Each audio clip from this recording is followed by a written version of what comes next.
Menurut Kepala BNNP Bali Putu Gede Swastawa, saat ini BNNP Bali bekerja sama dengan kepolisian mensosialisasikan kepada masyarakat bahwa bagi pengguna barang haram seperti narkoba jika tertangkap tidak lagi masuk sel penjara, melainkan direhabilitasi. Diharapkan bagi pengguna obat terlarang jangan malu dan takut untuk melapor kepada petugas bahwa dirinya pemakai obat terlarang. Saat ini, menurut Dewa Sutawa, semua rumah sakit yang ada di Bali sudah siap melaksanakan rawat jalan bagi pengguna narkoba. Ini dinyatakan dalam surat pernyataan RSUD melalui direkturnya bahwa rumah sakit di Bali sudah siap melaksanakan rawat jalan bagi para pengguna obat terlarang. Untuk rawat inap ini dibatasi 500 orang pasien dan semua pengobatan ditanggung negara alias gratis.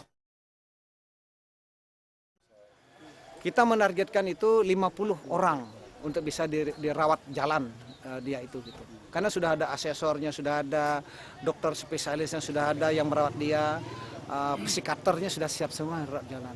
Nah, cuman sekarang yang saya imbau adalah bagaimana masyarakat ini mulai lebih terbuka bahwa tidak ada penjara, pokoknya rehabilitasi, pengobatan yang ada, pemulihan yang ada gitu. Itu gratis, Pak?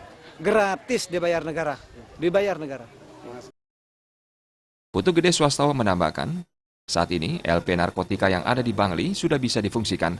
Sudah ada 25 pengguna narkotika yang direhabilitasi. Gus Ngurah dan Yudi, Bali TV.